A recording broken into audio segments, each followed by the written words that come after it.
She stood against that crumbling Bavarian barn wall in April 1945, blindfolded, hands tied, waiting for the bullet. But here's what nobody expected. The rifles pressed against her back weren't American.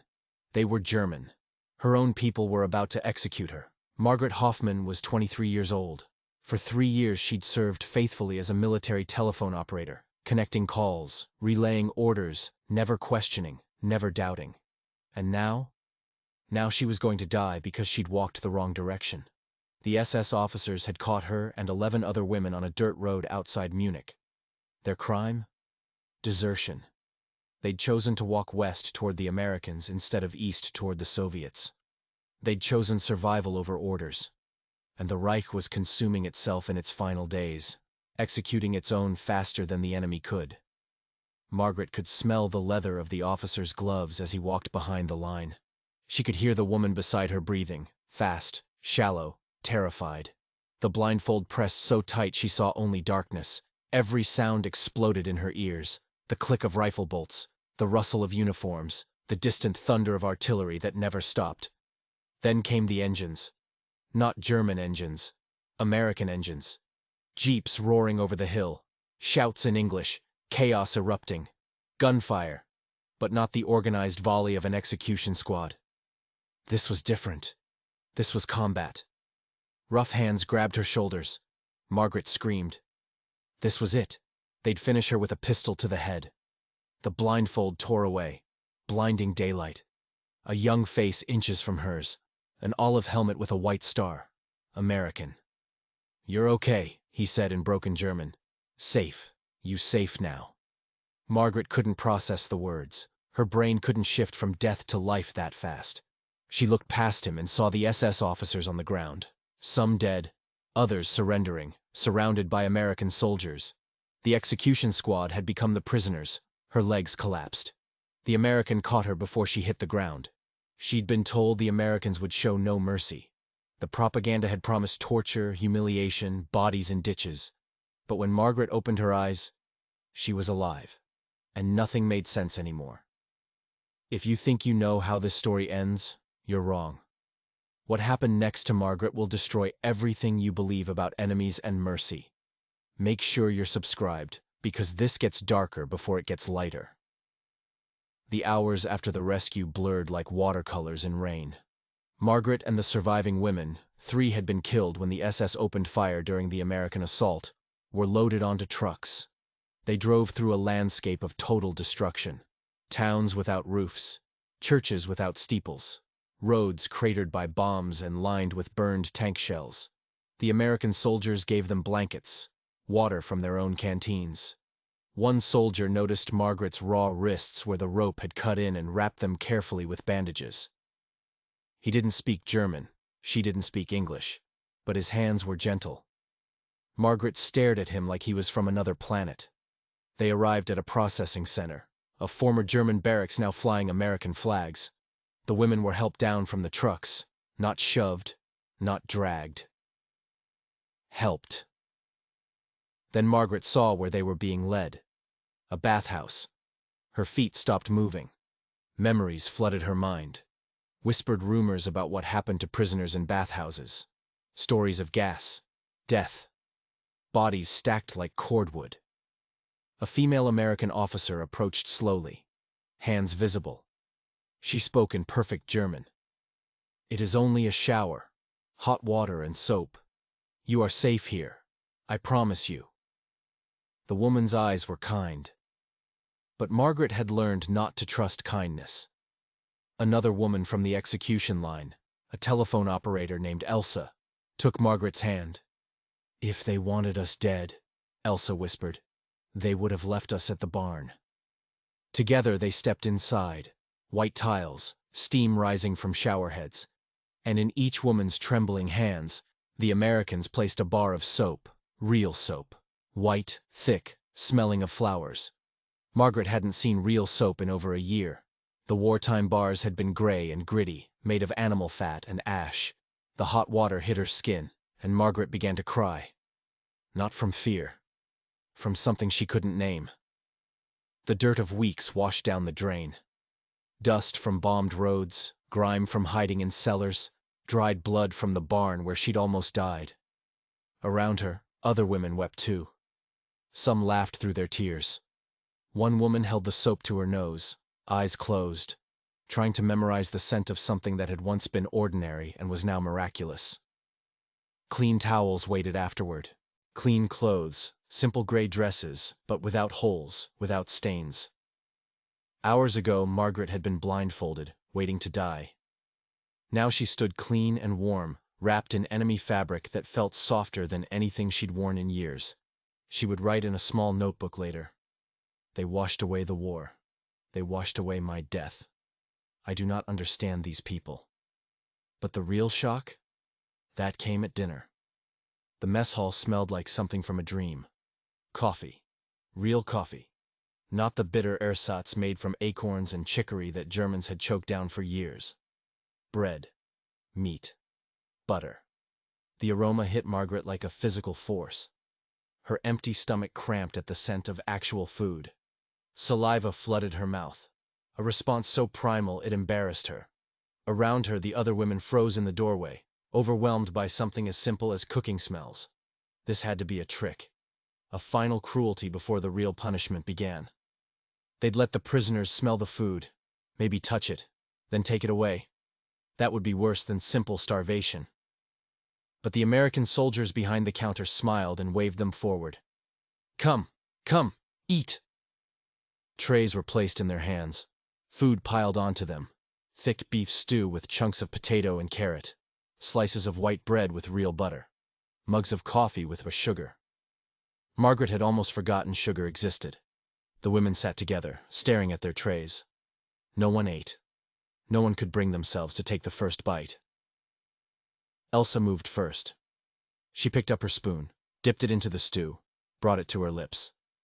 She chewed slowly, eyes widening. Tears rolled down her cheeks. It's real, she whispered. It's real food. That broke the spell. The women ate slowly, then faster, then so desperately they made themselves sick. Months of hunger demanded to be fed all at once. Margaret bit into the bread and had to press her hand over her mouth to keep from sobbing. The taste of butter, the softness, the warmth spreading through her empty stomach. It was almost painful in its goodness. An American soldier walked past and paused at their table.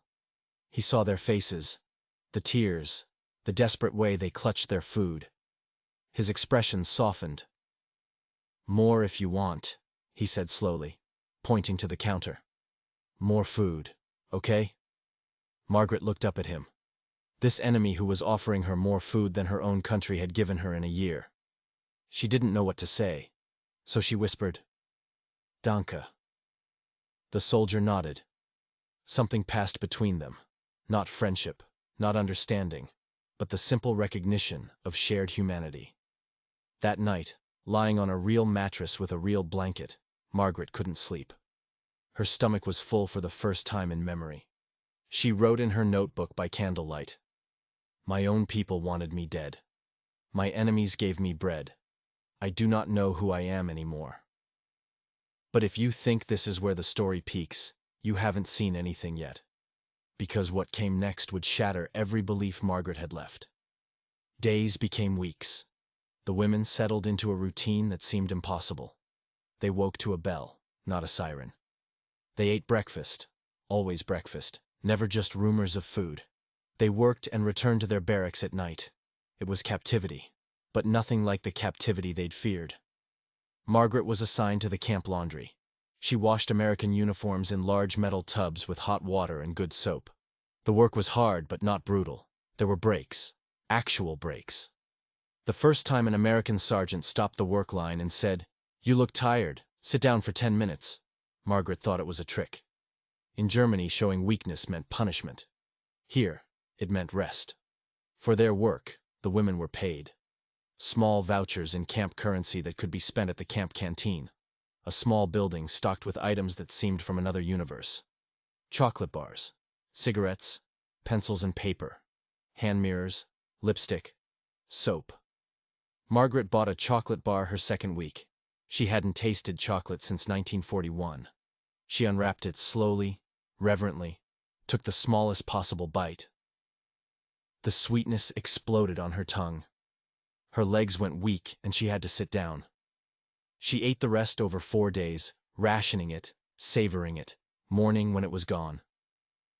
But even as her body adjusted to abundance, her mind couldn't find peace. Then the letters started arriving. Mail found its way through post-war chaos. The women received news from home. The news was devastating. Margaret's first letter came from a neighbor in Hamburg. Her mother was alive, barely. The city was rubble, their apartment building destroyed in the 1943 firebombing. The letter included a photograph. Her mother, gaunt, hollow-eyed, standing amid ruins. The woman in the picture looked 20 years older than Margaret remembered, cheekbones jutting beneath paper-thin skin, eyes holding darkness that hadn't been there before. This was what the war had done. This was what Margaret had escaped by becoming a prisoner. Other women received similar letters. Bombed cities, families torn apart, children scavenging garbage for food. Margaret read her letter at dinner. Around her, women ate beef stew, bread with butter, coffee with sugar. The smells that had seemed miraculous now made her stomach turn. She writes that they boil grass for soup, Margaret told Elsa, voice flat. That children fight over potato peels, and here I am eating beef every day. The guilt was crushing. Every meal became betrayal. Every clean uniform reminded them of ragged clothes their families wore. Every chocolate bar was sweetness wrapped in shame. An American soldier noticed Margaret not eating. She showed him the photograph of her mother. She didn't have English words, but the image spoke for itself. The soldier looked at it, looked at the full plate, back at the photograph. Something shifted in his face. "I'm sorry," he said quietly. One of the few German phrases he knew. "I'm sorry." Margaret didn't know what to do with an enemy's apology. But the contradictions kept piling up. And the biggest one was about to arrive. There was Private Johnson, a black American soldier who worked in the motor pool near the laundry. He had a gap-toothed smile and whistled while he worked. The German women were shocked to see black soldiers treated as equals. Nazi propaganda had taught them that Americans brutally oppressed their black citizens. But here was Private Johnson fixing jeeps alongside white soldiers, eating in the same mess hall, sharing the same jokes. Everything Margaret had been taught said one thing. Everything she was seeing said another. One day Johnson noticed Margaret struggling with a heavy basket of wet laundry. He jogged over without a word and took one end. She froze. This was an enemy soldier, a black man. Everything she'd been taught screamed at her. But his smile was so genuine she found herself smiling back. "Heavy," he said, one of his few German words. "Help." "Danke," she replied. It became regular. Johnson helped with heavy baskets. Margaret made sure his uniforms were washed first, folded neatly, returned without wrinkles. They never had real conversations. The language barrier was too high. But they developed a friendship of gestures, nods, shared smiles. Then there was Lieutenant Morrison, the female officer who'd promised Margaret safety at the bathhouse. She visited the barracks weekly, checking on the women, asking if they needed anything. "You were soldiers too," Morrison said once. "Not in combat, but soldiers. The Geneva Convention doesn't distinguish. You are prisoners of war, and you have rights." Rights. Margaret turned the word over in her mind. The Reich had spoken of duty, sacrifice, obedience, never rights. Every kind word from an American guard cracked the wall of everything Margaret had been taught. Every shared cigarette, every helping hand, every moment of basic decency forced her to confront a terrible question. What if everything we believed was a lie? But not all the women could accept it. A woman named Ursula had been a true believer, Nazi Party member since 1933. She watched other women accepting American kindness with barely concealed contempt. "You are weak," she hissed at dinner one evening. "They give you bread and you forget everything. They give you chocolate and you become their dogs. This is how they defeat us, not with guns, but with food. And you're too foolish to see it." Margaret understood the resistance. It was easier to believe in eventual cruelty than to accept that everything they'd been taught was wrong. If the Americans were truly kind, truly decent, What did that make the Reich? What did it make the women who had believed? The internal struggle was brutal. Every time Margaret accepted a kindness, a helping hand, a shared joke, basic human decency, she felt like a traitor. Every time she enjoyed a meal, she saw her mother's hollow face.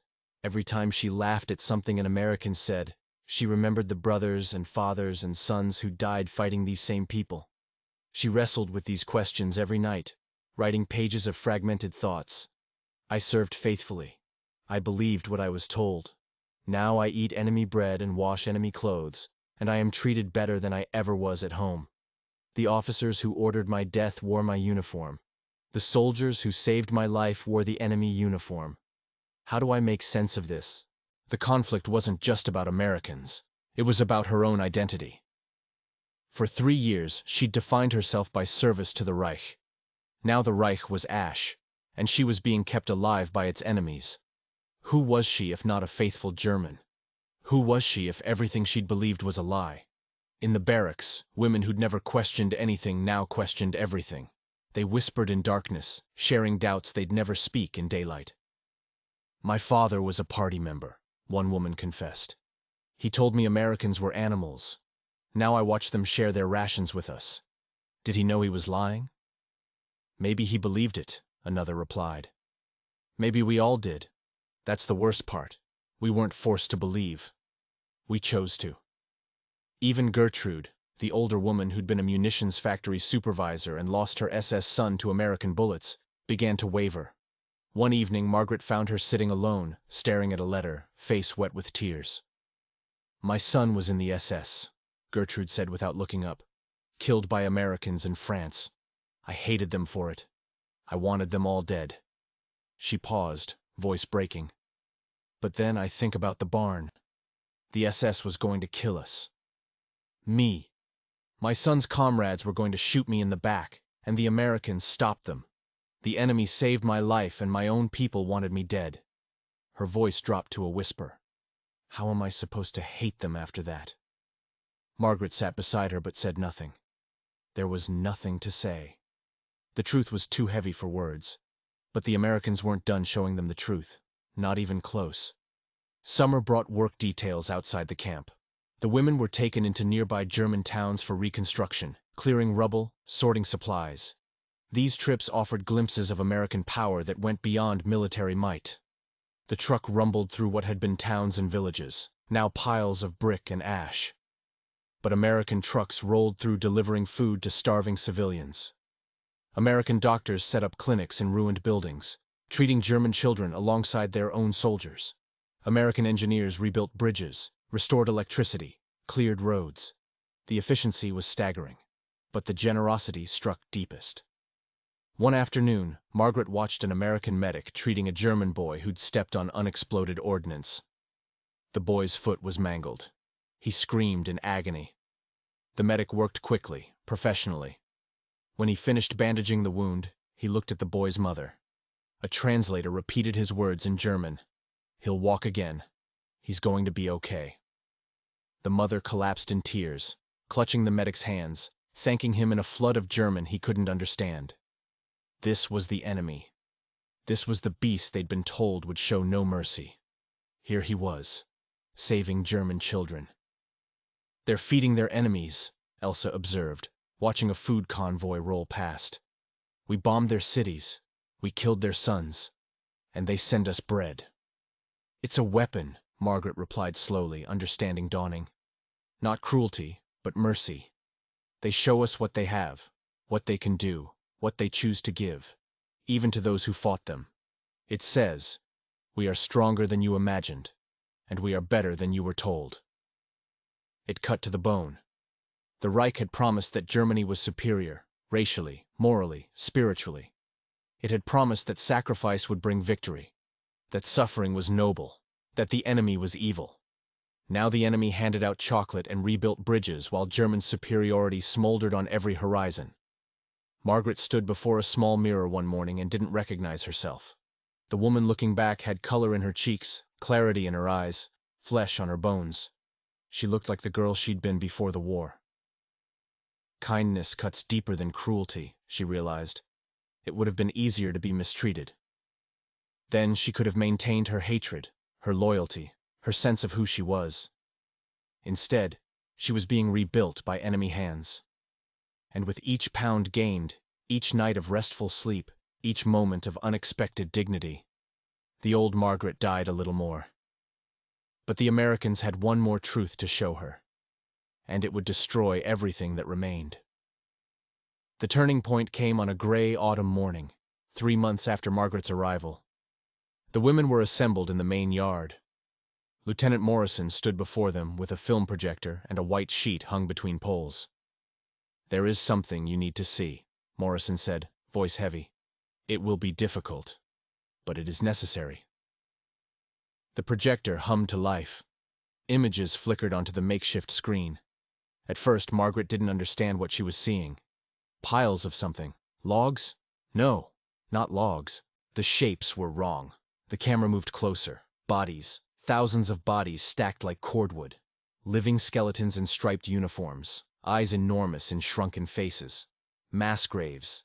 Gas chambers. Words appeared on screen. Concentration camp, followed by names. Dachau, Buchenwald, Bergen-Belsen. The women watched in stunned silence. Some began to weep. Others turned away, unable to look. Gertrude fell to her knees and vomited in the dirt. Margaret couldn't move. She watched every frame, every image, every piece of evidence of horror she'd heard whispered about but never truly believed. This was what her country had done. This was what she had served. The images were relentless. Emaciated bodies in pits. Survivors, too weak to stand. Children. Children reduced to skin stretched over bone. Gas chambers, crematoria, medical experiments, numbers tattooed on arms. The systematic destruction of human beings. Margaret thought of herself at 20, putting on her uniform for the first time, proud to serve the fatherland. She thought of the telephone lines she'd connected, the messages she'd relayed, the orders she'd passed along without question. Had any of those orders sent people to these camps? Had she been a link in the chain that led to these piles of corpses? When the film ended, Lieutenant Morrison spoke again, voice gentle but unflinching. "This is why we fought. This is what we found when we liberated the camps. I'm not showing you this to punish you. I'm showing you because you deserve to know the truth about the regime you served." Margaret sat in the dirt long after the other women returned to the barracks. The images burned behind her eyes. She thought about the SS officers who'd lined her against that barn wall. She thought about the American soldier who'd torn off her blindfold. She thought about soap and chocolate and hot water. And she thought about mountains of corpses that had once been human beings. That night she wrote words that would define the rest of her life. "I did not know. I tell myself I did not know. But did I choose not to know? Did I look away when I should have looked closer? I served a machine that did this, and I served it faithfully. I cannot take that back. The Americans saved my life, but today they showed me what my life was being used for. I do not know how to carry this." The film changed everything. The women who'd clung to their beliefs could cling no longer. The evidence was too overwhelming. The Reich had not merely been harsh or demanding or strict. It had been evil, and they had been part of it, willingly or not. For Margaret, the revelation wasn't just about the camps. It was about herself. She had been saved from execution by American soldiers who had every reason to hate her. They had fed her, clothed her, treated her with dignity, all while knowing what her country had done. The mercy was impossible to comprehend. It was also impossible to reject. She understood now that the Americans were showing them something more powerful than military strength. They were showing them an alternative, a different way of being in the world. A society that could win a war and still extend grace to the defeated. It was the most dangerous weapon of all, because it made her want to be different. It made her want to be better. Winter came with rumors of repatriation. The war was over. Germany was divided. Prisoners were being sent home, back to a country that no longer existed as they'd known it. For Margaret, the prospect brought terror more acute than the execution she'd barely survived. Going back meant facing a destroyed homeland. It meant reuniting with a mother who'd starved while Margaret ate beef and chocolate. It meant carrying the weight of what she'd learned into a world that might not want to hear it. "I'm afraid to go back," she confessed to Elsa one night. "I've changed too much. I've seen too much. How do I return to a place that still believes what I no longer can?" Elsa had no answers. None of them did. The night before departure, Margaret sat alone with her notebook open to a blank page. She tried to write something meaningful, some summary of everything she'd experienced. The words wouldn't come. Finally, she wrote one sentence. "I fear leaving more than I feared arriving." The journey home was passage through purgatory. Trains crawled through a landscape of devastation. Cities reduced to rubble. Bridges patched with wood and rope. People wandering roads with everything they owned on their backs. The Germany Margaret had left no longer existed. What remained was a graveyard pretending to be a country. Other passengers stared at her. At first, she didn't understand why. Then she caught her reflection in the window. She looked healthy. In a train full of gaunt, hollow-faced survivors, her American-fed cheeks and bright eyes marked her as something strange. No one asked where she'd been. Perhaps they didn't want to know. Hamburg was worse than she'd imagined. The firebombing of 1943 had turned it into a moonscape. Whole neighborhoods simply gone, replaced by acres of brick and ash. The apartment building where she'd grown up was a hollow shell, walls standing but insides burned away. She found her mother in a cellar 2 blocks away. The older woman was thin as paper, skin gray, eyes sunken. She lived with 6 other people in a space meant for storing coal, sharing whatever food they could find. But when she saw Margaret, healthy, fed, alive, she burst into tears. "They told me you were dead," her mother whispered, clutching her. "They told me the Americans killed all the women prisoners." "No, Mama," Margaret said, irony bitter on her tongue. "The Americans saved my life. It was our own people who tried to kill me." Her mother's face crumpled in confusion. "I don't understand." Margaret held her close and said nothing. There would be time to explain. Years, maybe a lifetime. For now, it was enough to be home. Even if home was a cellar in a city of ghosts. The guilt she'd felt in the camp redoubled. Every pound she'd gained felt like theft from her mother's plate. Every memory of chocolate and coffee felt like betrayal.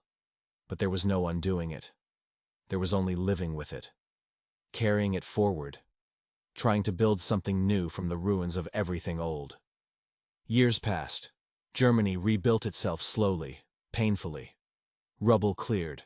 Bridges rebuilt. Factories restored. A new nation rose from the ashes. 2 nations, actually, divided by a wall that would stand for decades. Margaret found herself on the western side, in a democracy that looked very much like the country that had once held her prisoner. She married in 1952, a quiet man named Friedrich who'd spent 3 years as a POW in British camps. He understood what she'd experienced in ways others couldn't. They never spoke of the war much. Not because it was forgotten, but because some memories are too large for words. They built a life together. Raised children, grew old. But the camp never left her. Every time she washed dishes, she thought of the laundry. Every time she ate chocolate, she remembered that first Hershey bar. Every time she saw an American flag, and there were many in post-war Germany, she thought of the young soldier who'd pulled off her blindfold. Her children grew up knowing only fragments of her story. She told them about the war in vague terms, the hunger, the fear, the relief when it ended. She didn't tell them about the barn, the blindfold, the moment she'd waited for a bullet from her own countrymen. Some stories were too heavy to pass to the next generation. Her notebook survived. She kept it in a drawer. Sometimes late at night she'd take it out and read her own words from that strange, transformative time. The entries were like letters from another person, a young woman who'd been torn apart by war and put back together by unexpected mercy. She thought often about the women she'd known. Elsa had become a schoolteacher in Frankfurt. Helga had immigrated to Canada. Maria from Dresden had taken her own life in 1947, unable to carry the weight of what she'd survived. Gertrude had died in 1960, never fully reconciling her beliefs with her experiences. Each had been changed by those months in American captivity. Each had carried the contradiction forward in her own way.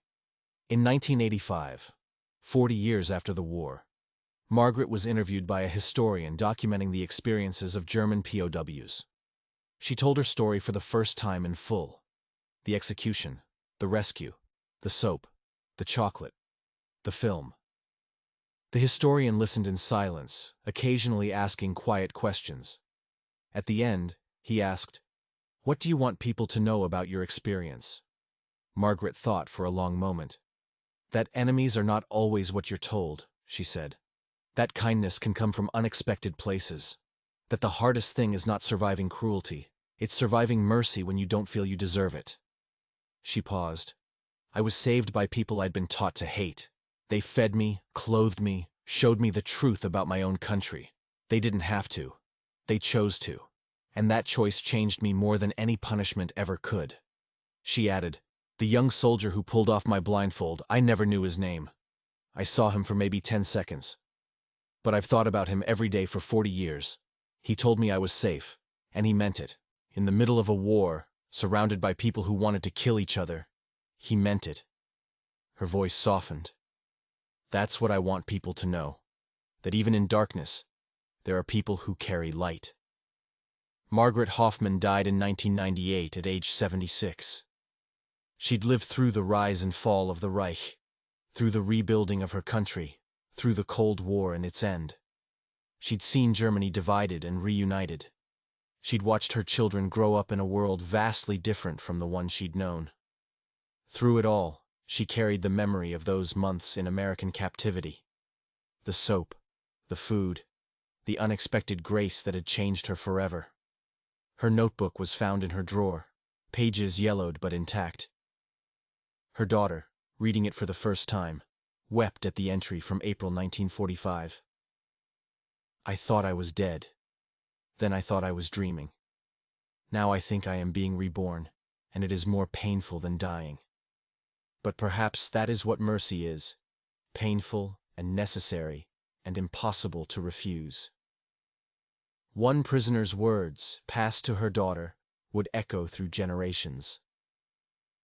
"The kindness was harder to carry than the cruelty would have been. Cruelty gives you someone to blame. Kindness forces you to change." That's the story worth remembering. That even in war, even between enemies, even when hatred seems the only option, there is another choice. There is always another choice. The young American soldier who pulled off Margaret's blindfold didn't know her name. He didn't know her story. He knew only that she was human and afraid, and that he had the power to help her. He chose mercy over violence, dignity over revenge, and in that choice, he changed a woman's life forever. That's the power of unexpected grace. It doesn't erase the past. It doesn't excuse the wrongs that were done. But it opens a door to something different. A future where enemies can become something other than enemies. Where hatred can give way to understanding. Where the cycle of violence can finally break. If this story moved you, don't forget to like this video and subscribe to our channel. We share true stories from World War II that reveal the complicated, painful, and sometimes beautiful nature of humanity. These stories buried in history still speak to us today. They remind us that the choices we make, to hate or to help, to hurt or to heal, define who we are more than the wars we fight or the uniforms we wear. Share this story with someone who needs to hear it. And remember, even in the darkest times, there are people who carry light.